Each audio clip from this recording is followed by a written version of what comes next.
Виктор Иванов, подскажите что-нибудь упражнение, у меня гипотиреоз, принимая гормоны щитовидной железы, мне 34 года. Делайте так, представляете, будто вы делаете вдох через зубы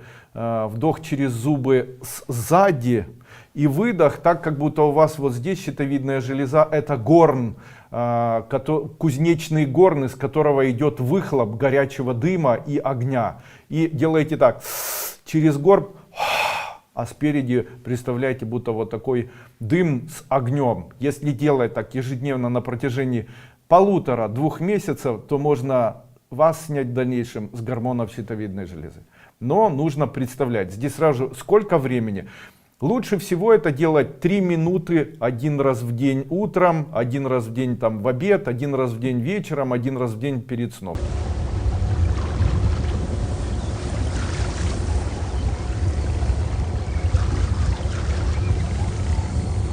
Ольга Васильева, здравствуйте, Андрей Андреевич. Скажите, пожалуйста, будет следующий год лучше, легче этого?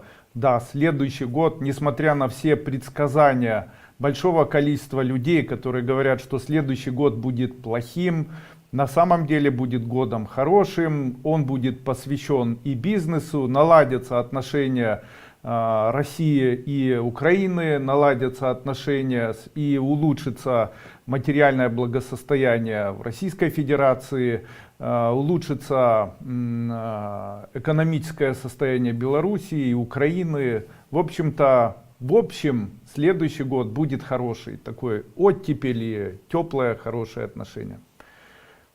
Начнут заканчиваться вот эти вспышки, которые связаны с вирусами. Одним словом, будет лучше. Евгений Игнатович, возник вопрос. Скажите, пожалуйста, когда человек находится в состоянии благости, какого цвета энергия образовывается вокруг него и как она движется от человека к нему? Обычно человек, который хороший, его люди начинают обозначать определенными словами. Они говорят, надо же, какой хороший человек, золотой человек. Так вот, когда вокруг человека появляется энергия благости, вокруг него появляется свечение золотое. Именно поэтому очень часто мы можем увидеть вот такие нимбы вокруг голов людей, которые перешли в ранг святых людей, которые часто изображаются на иконах, появляются вокруг людей сияющие нимбы золотого цвета. Люди становятся или достигают высокого духовного состояния, становятся золотыми, благостными. Книга, открываю любую страницу, попадаю на слово семья, видите, семья. Читаю первое, что появится. Один из самых важных элементов семьи — это равенство. Обидчивость, манипуляция, целью которой является доказательство своего превосходства. Нужно всегда следить за равенством, так как его отсутствие приводит к разрыву отношений. Равность необходима только в семье. Если в семье присутствует эксплуатация, то в дальнейшем это приводит рано или поздно к конфликту. Равноправие невозможно, если нет обязанностей. Старайтесь, чтобы у всех в семье, и у взрослых, и у детей были свои обязанности. Хочу дополнить, если любишь, то не используешь. А если используешь, то не любишь. Старайтесь друг друга не использовать в наглую. Ему можно высвечивать? Можно. Какая высшая цель для души? Каким способом можно достигнуть этой цели? Давайте с самого начала. Дело в том, что кто такой человек на самом деле? Человек на самом деле — это душа, которая находится в чехле, которая называется человеческим телом. И какая самая наивысшая цель? Она очень буквальна. Она буквально и находится на поверхности. Каждый человек имеет право выбирать на протяжении своего дня, страдать его душе или радоваться. Таким образом, в случае, если человек живет по принципу не нравится, не нравится, не нравится, не нравится, то душа его страдает. В случае, если человек живет и ему нравится, нравится, нравится, душа его радуется. Таким образом, человек выбирает, чтобы душа развивалась, чтобы душа становилась духовной или высокодуховной. И это возможно в случае, если человеку нравится. нравится, очень изменяет жизнь человеку. Таким образом, в случае, если вы хотите, чтобы ваша душа достигла цели духовного просветления, духовного роста, делайте так, чтобы ваш выбор нравится было больше, чем выбор не нравится. Андрей Андреевич, климакс, сильных проявлений нет, а вот бессонница замучила. Засыпаю после 2 часов ночи, ничего не помогает. Что посоветуете? Есть медицинский препарат, он называется Левана. Очень хорошие таблетки, они безопасные, принимайте их. По 2 таблетки перед сном. Если можете купить мои препараты, принимайте капли Дремин, 30 капель за час до сна, 30 капель перед сном. Принимайте совместно с препаратом Пастовит. 2 таблетки перед сном. Это улучшит состояние. Также помогут холодные ванночки для ног. Берете ванночку, ставите туда ножки и перед сном льете в эту ванночку не горячую, а холодную. И льете в эту ванночку холодную воду из-под душа. При этом топаете вот так, топаете. После того, когда потопали, достали ноги, хорошо их вытерли таким махровым, мягким, теплым полотенцем. Кстати, сейчас я вспомнил, вы знаете, что повышение холестерина может быть следствием гиперфункции щитовидной железы и может быть одним из показателей недостаточности авитаминоза с недостаточностью витамина D. Именно поэтому в случае, если у вас есть высокий холестерин, можно попробовать попринимать витамин D.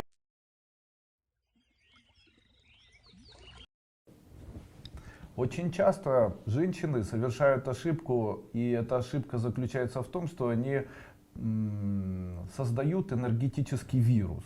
Этот энергетический вирус, он связан с нонсенсом, который происходит незаметно. Он происходит в тот момент, когда женщина, как бы невзначай, не обращаясь ни к кому или обращаясь к кому-либо, задает вопрос: почему я не замужем?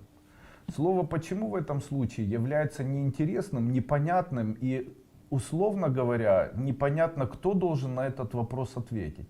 То есть, обращаясь к никому, женщина произносит, допустим, оставшись сама с собой, женщина начинает задавать вопрос: почему я не замужем, почему на меня не смотрят, почему я одна, почему я холостая, почему на меня там не смотрят мужчины. Скажите, в этот момент, кто должен ответить на данный вопрос? А из-за того, что этому человеку в итоге никто не отвечает, а вопрос был задан, то происходит некое энергетическое короткое замыкание. Вот такое энергетическое короткое замыкание приводит к тому, что провод, по которому может, ну грубо говоря, провод, по которому может передаться вам мужчина или отношения, этот провод плавится и перестает функционировать. И, естественно, очень многие женщины попадаются именно на такую удочку. Почему-то в нашей голове или в голове женщин очень часто есть вот такой пунктик, который заставляет женщину постоянно задавать такой вот вопрос: почему я не замужем? Ну почему вы не замужем? И кто должен вам ответить? Зачем вы этот вопрос задаете в пустоту? Зачем задаете себе? Кто должен ответить? Как вы можете найти? Вот если бы вы знали ответ, вы бы его знали бы и не задавали, правильно? А так вопрос, который задается в никуда и остается без ответа, фактически разрушает в дальнейшем возможность того, чтобы женщина вышла замуж. Можно ли это каким-либо образом убрать? Ну конечно, это можно убрать при помощи слова «скоро». То есть не почему у меня нету мужчины, а скоро у меня будет свой персональный мужчина. Не почему я такая несчастная, скоро я буду самая счастливая.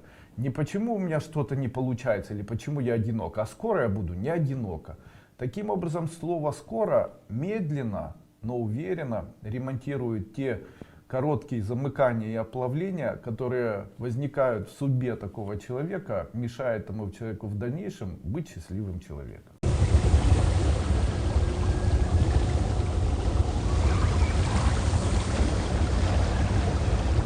Выходя на улицу, я стала применять практику. Представьте, что люди, идущие тебе навстречу, подходят и обнимают тебя. Я заметила несколько разных реакций. Первое. Обнимаются с удовольствием, улыбаются. Особенно маленькие дети смеются. Кто-то обнимается безэмоционально, кто-то не хочет совсем. Но если ему говоришь: ну что ты, давай, тоже все-таки обнимается и улыбается. После этого это позитивно, но сегодня попался кто-то наоборот не очень добрым оказался. Расскажите, пожалуйста, как эта практика работает? То, что с вами происходит, является снятие информации, но комплексное снятие информации, отношения этих людей по отношению к вам. Поэтому вы снимаете вот такую информацию, вы ее снимаете комплексно. Те люди, которые хотят обниматься, действительно смогли бы быть к вам по отношению к вам хорошими и добрыми людьми. Те, кто откровенно отворачивается и не хочет обниматься, для вас является человеком, который, вы его, видимо, раздражаете, не нравитесь внешне, или если человек даже может как бы энергетически вам показаться, что он хочет вас оттолкнуть и ударить, то человек настроен агрессивно, плохо и так далее. Человек ложится, и о чем он начинает думать? Блин, чем мне заплатить, как мне рассчитаться, почему мне никто не любит, где же мой мужчина и так далее. Не об этом нужно думать, нужно говорить себе, что мне сегодня понравилось на протяжении дня. Мне понравилось, что я кушала, мне понравилось, как я себе пузико чесала, мне ногти сделала, красивые ногти, мне нравятся. Мне нравилось, что я расчесывалась, мне нравилось, что дома у нас тепло, мне нравится кот мой, собака. Дети мои нравятся, а вот дети нравятся. Не нужно искать то, что не нравится в них. А вот у него нет этого, вот он неправильно там ведет себя, вот он еще что-то. Знаете, весь мир похож на... Вот чем я отличаюсь от многих людей? Я могу сегодня это рассказать. Я уже это рассказывал однажды в своей первой ступени. Для меня жизнь — это огромный оркестр, огромный театр, такой вот, в котором есть люди, которые живут. Это люди-барабаны, люди-скрипки, люди-валторны, люди там маракасы, я не знаю, какие-то, я не знаю, как они, тарелки называются и так далее. И вот эти люди, они создают оркестр. Это оркестр — наша жизнь, знаете. И вот есть зрители, которые создают музыку, есть те люди, которые находятся, вернее, есть те, кто выступает, создает музыку, есть те люди, которые слушают эту музыку там, и так далее. Ну и это театр такой, вся наша жизнь, театр, ну, было по-другому, да. И в этом всем, допустим, такая сценка. Есть целая группа людей, которые смотрят и которые могли бы радоваться. И они хотели бы радоваться, но у них глаз нет, носа нет. У них рук нет, которыми можно хлопать, рта нет, чтобы прокричать, что нравится, а есть только попа и газы. И вот они послушали, всем нравится, но кто-то начал хлопать, нравится, ура, нравится. А кто-то тужился и испортил воздух. Ну вот такая, собственно говоря, и вокруг происходит петрушка. Почему? Ну, в общем-то, теперь вам и все и понятно. Знаете, когда я смотрю на людей, когда я смотрю на вот это, на то, что люди создают, знаете, люди говорят, нет культуры. А кто тебе мешает развиваться? Смотри картины, смотри полотна, развивайся в этом направлении. Что, мешает кто-то кому-то читать? Что это означает? Ничего страшного. Когда же я встречу мужчину для дальнейшей жизни? Когда вы встретите мужчину, когда у вас вот здесь будет тепло.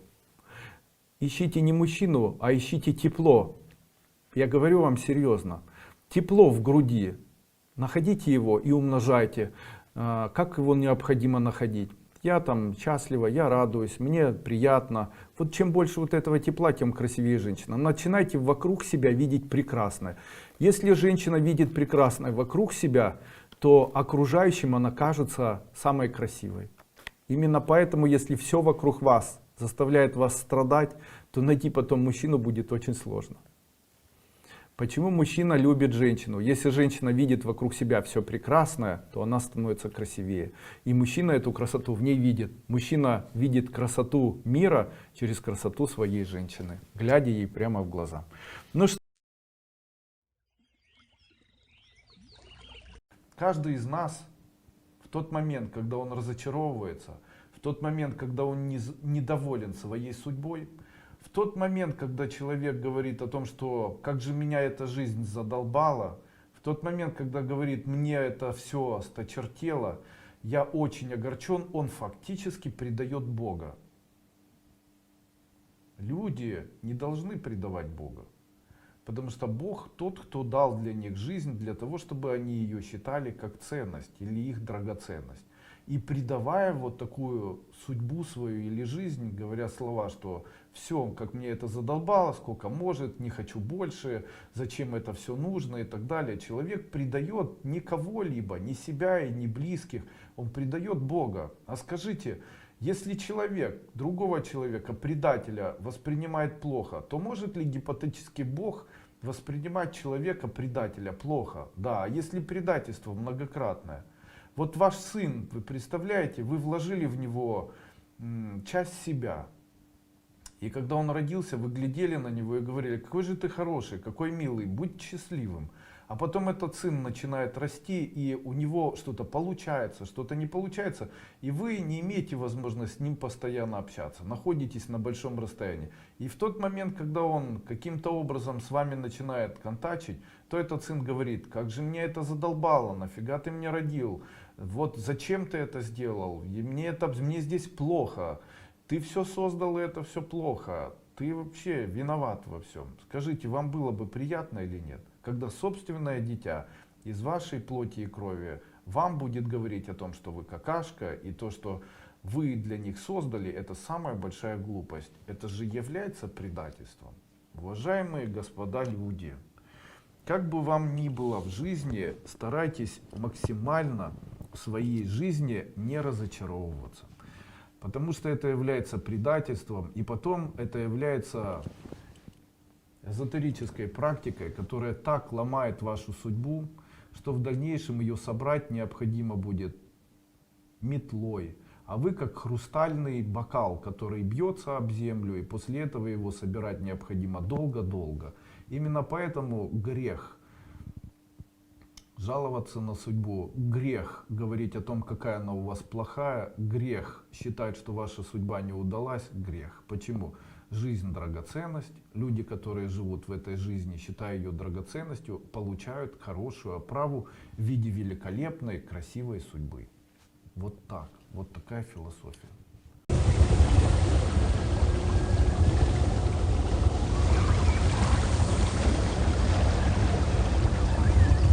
Болезнь — это фактически оханье. А что предшествует оханью? Вздохи. Смотрите, как мир устроен. Если человек вздыхает, делает так. От чего он вздыхает? У него появляется разочарование, которое является, возможно, следствием того, что этот человек ставит кому-нибудь задачи, ждет, что кто-то будет выполнять какие-либо задачи, то у него в дальнейшем это создает вот такие разочарования. Именно поэтому совет такой: для того, чтобы не разочаровываться, не ставьте задачи, говорите всегда: я ни при чем. Это пусть лежит эта ответственность на других людях. Тогда у вас не будут разочарований, у вас не будет вот таких вздохов. Когда вас кто-то раздражает, вы вздыхаете. Когда вас кто-то нервирует, вы вздыхаете. Говорите себе слова: я ни при чем.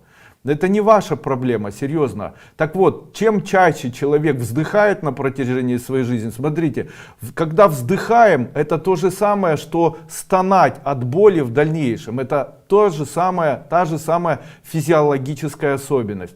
То есть, когда человек делает так, то в дальнейшем будет делать так: о-хо-хо-хо-хо-хо, как мне больно. Смотрите, одно и то же. Получается, развитие физиологической проблемы боли формируется в тот момент, когда у человека появляются предварительные элементы разочарования. Именно поэтому я хочу вам сказать, а что может разорвать разочарование? Не принимайте близко к себе. Старайтесь быть человеком, который не ждет от кого-то каких-то обязанностей, не ждет ничего ни от кого. Старайтесь быть человеком, который немного двоетично безразличный.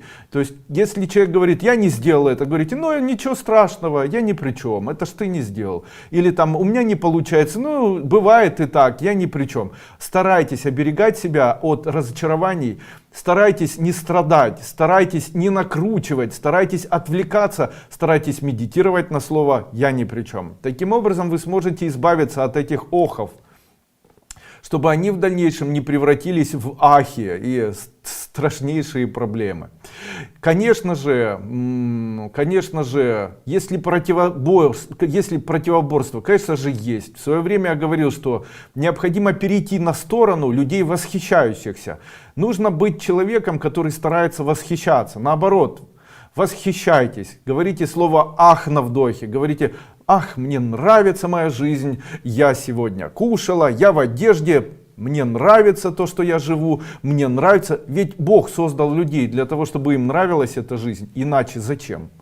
Таким образом, если создал нас для того, чтобы мы радовались этой жизни, давайте будем радоваться. Хватит охать, хватит вздыхать.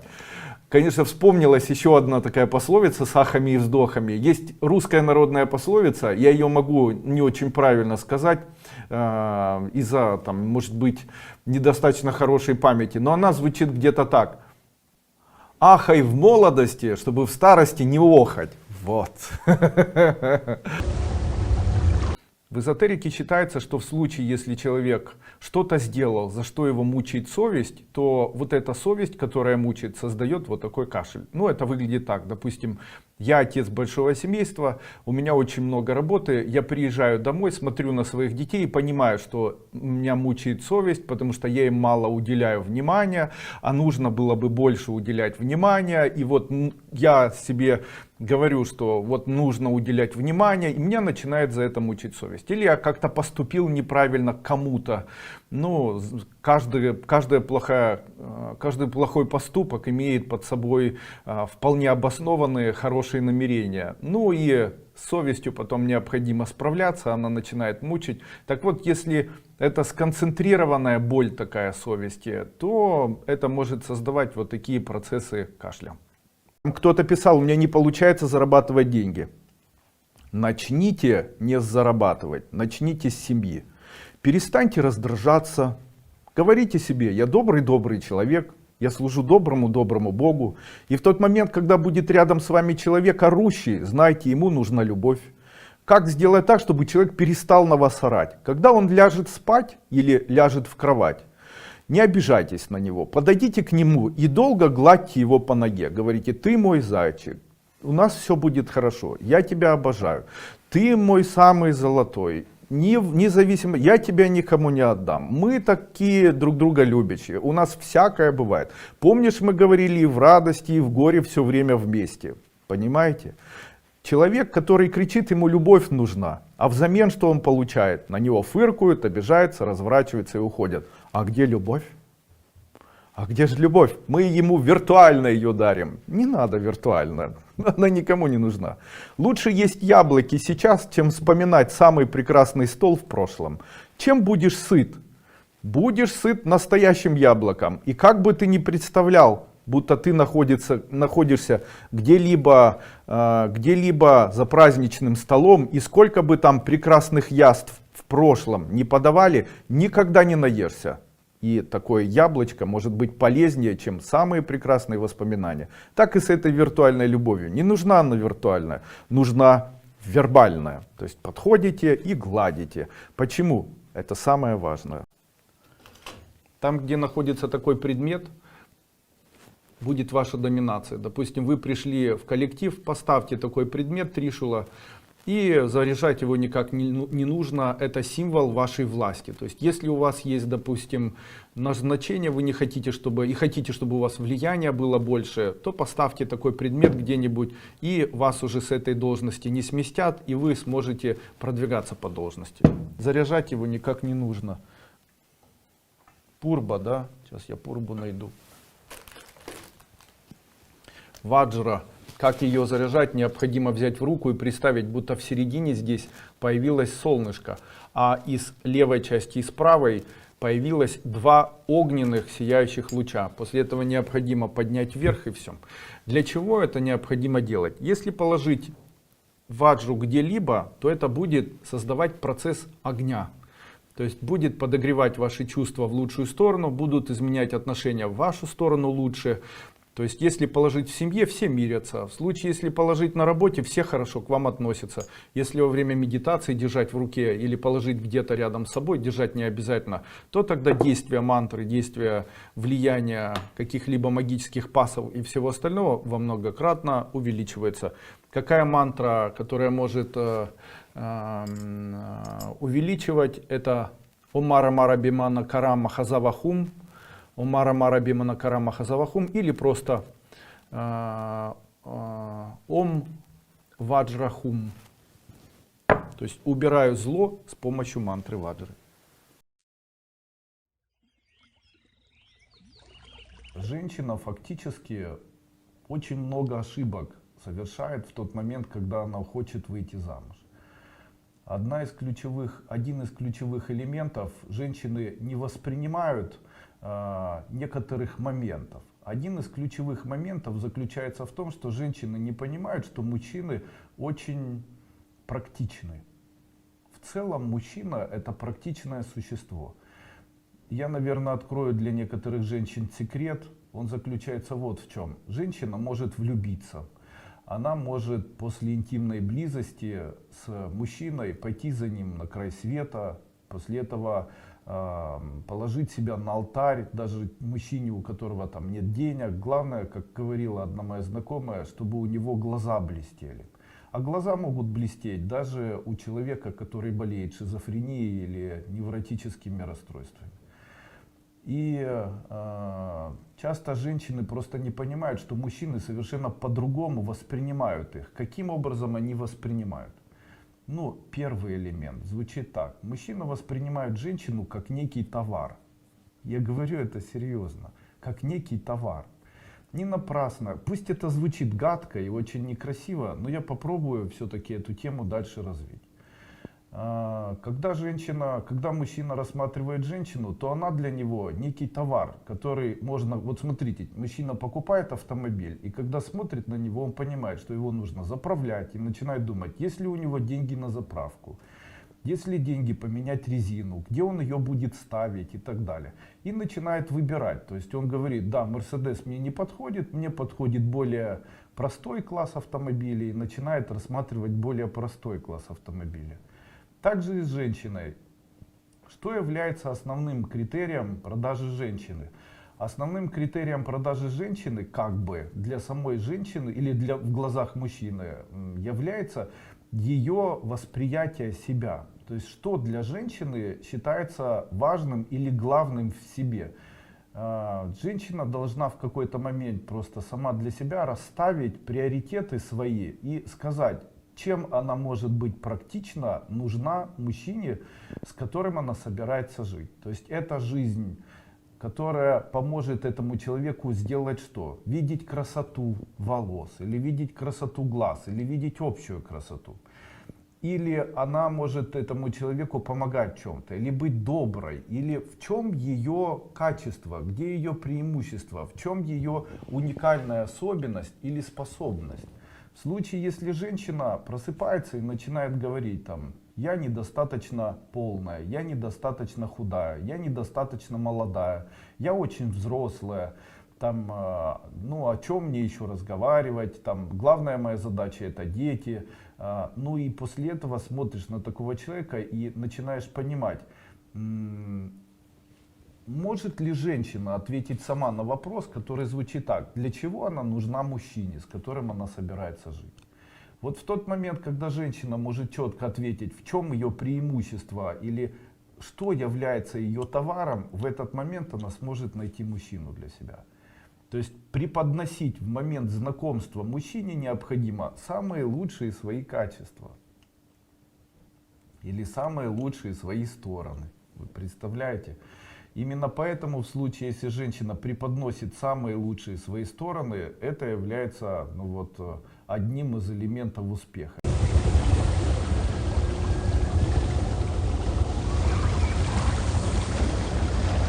Андрей Андреевич, вы говорили о том, что можно делать пост один раз в неделю, посвящая чему-либо деньги. Имеет ли значение день для денег? Да, считается, что если человек постится в четверг, то у него увеличивается материальное благополучие, также ему прощают долги. В случае, если человек постится в воскресенье, то его жизнь становится более легкой, не такой сложной, не такой, наверное, обременительной и тяжелой. В случае, если человек хочет решить какие-то отношения или решить как-то свою судьбу и сделать так, чтобы судьба повернулась к нему каким-то решительным таким образом, то есть там мужчина с женщиной живут, хотели бы расстаться, но не могут из-за там имущества детей или еще чего-либо. Вот такой пост необходимо проводить во вторник. Почему мужчины и женщины ругаются или почему мужчины и женщины ссорятся?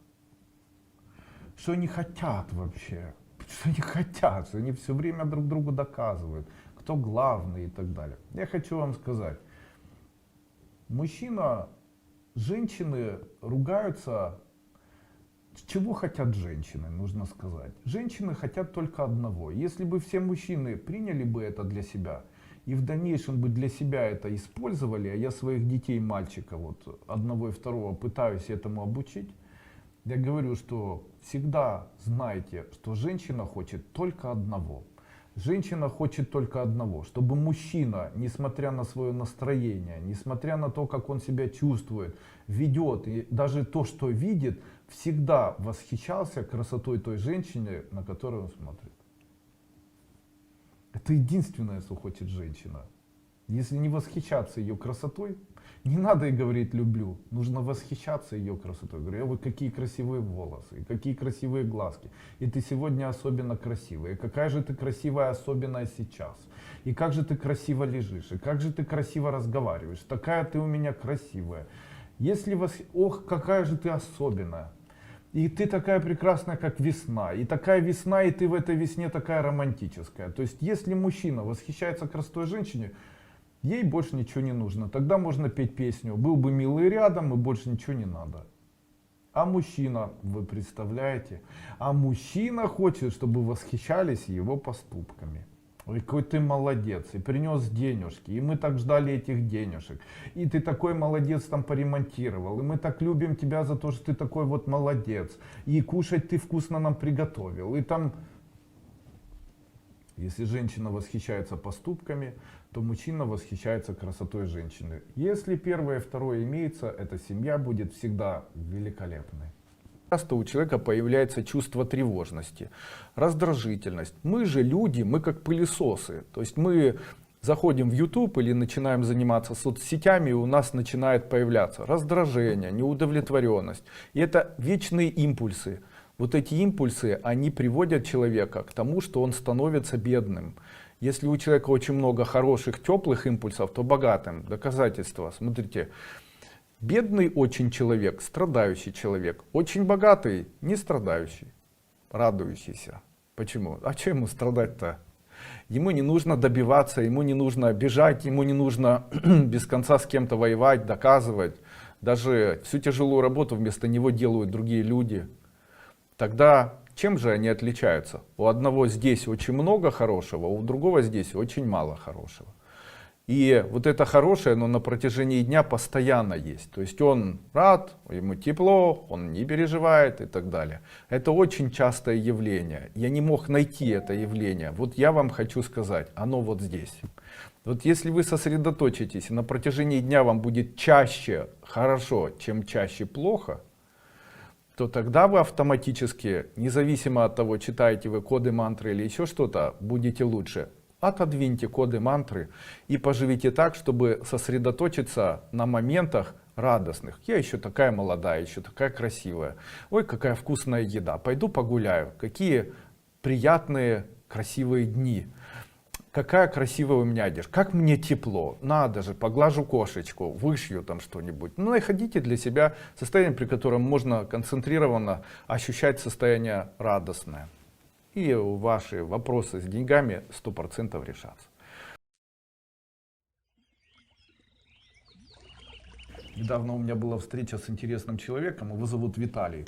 Виталий, в случае, если вы смотрите, привет. Я надеюсь, наша встреча была вам полезной. Он достаточно богатый человек, очень умный человек. И вот он мне говорит: Андрей Андреевич, я никак не могу понять, вот почему у меня не получается в жизни увеличивать материальное благополучие, в чем основная моя проблема и так далее. Я ему задал несколько таких корреляционных, корректирующих вопросов, как я обычно это люблю делать. Я ему задал следующие вопросы. Первый вопрос звучал так: для чего мы зарабатываем деньги? Ответ был такой: ну для того, чтобы, ну и дальше, знаете, у каждого человека приблизительно одна и та же идея, чтобы дом купить, чтобы дети не голодали, чтобы иметь свободу. А я ему говорю: а что это такое в итоге? Может ли это все объединиться в одно слово? Какое это слово?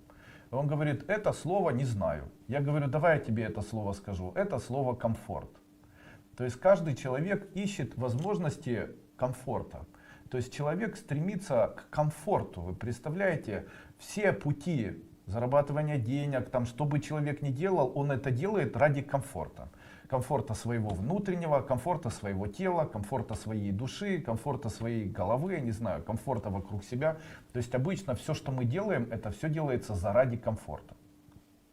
И тут сразу же такая идея. Попробуем создать некую формулу. Смотрите, я работаю плюс я работаю равняется комфорт. Математически это можно условно выразить так. 3 плюс 2 равняется 5. А теперь условно мы делаем так. 5, что с одной стороны только в виде плюса, это я работаю плюс я работаю, равняется для комфорта, равняется комфорт. То есть 5 моя работа равняется 5 мой комфорт. А теперь давайте их поменяем местами. Развернем их вверх тормашками. Что у нас получится?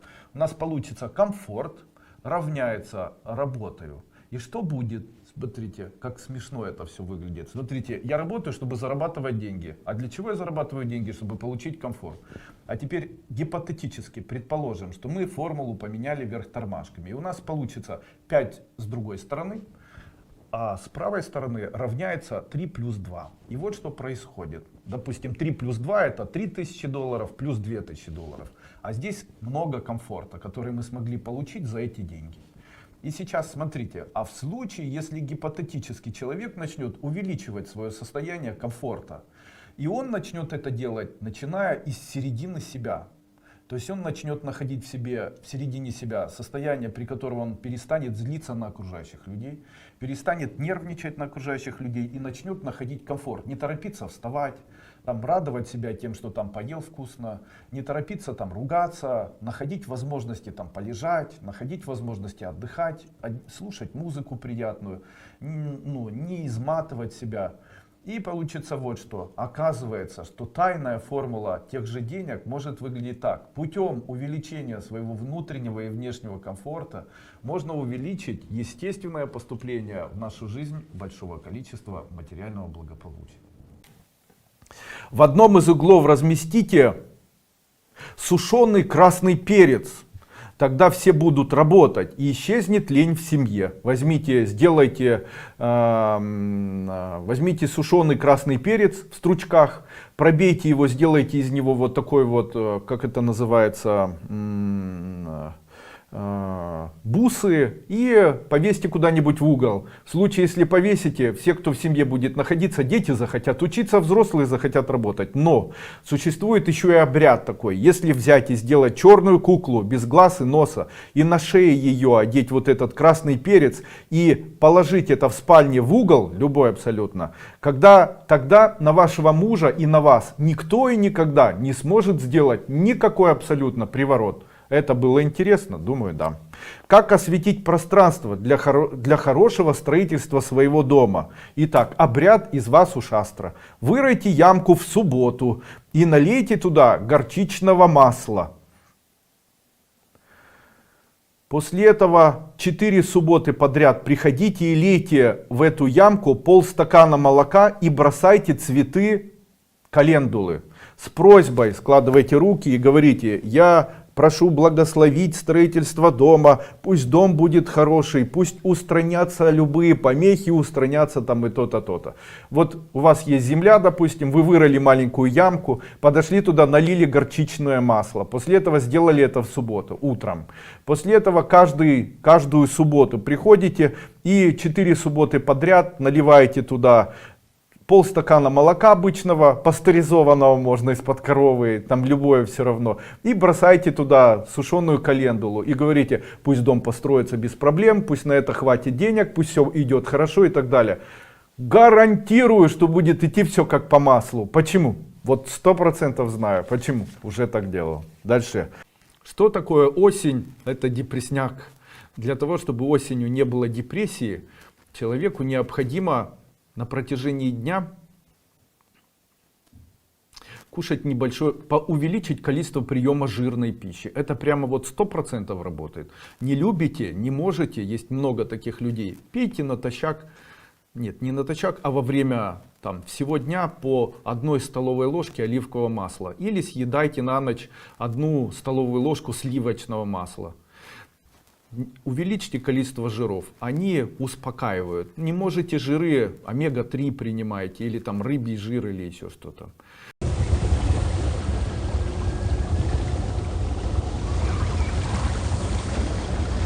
Боится чего-либо. Вот смотрите, как работать с какими-либо качествами. Допустим, когда человек боится, то такое ощущение он испытывает на уровне живота или на уровне груди. В случае, если вы испытываете какое-либо чувство на уровне живота, то вы это чувство должны поднимать выше и чувствовать его сначала в груди и после этого в голове. Таким образом, боязнь к змеям будет уходить. А вот, допустим, если человек хочет алкоголь пить, у него возникает чувство, которое находится в его груди. И вот для того, чтобы справиться с этим чувством, данное чувство необходимо опускать в живот. И делать это многократно. И его начнет тошнить, потому что это чувство для живота, оно несносное и невозможное. В случае, если боязнь змей находится в голове, то необходимо такую боязнь змеи, это ощущение и чувство опускать в свою грудь или опускать в середину живота. Таким образом, такая боязнь будет уходить. Смещайте такое ощущение и передвигайте его вдоль своего тела вертикально, выше или ниже. Обычно во вторую чакру, четвертую или шестую, это для учеников.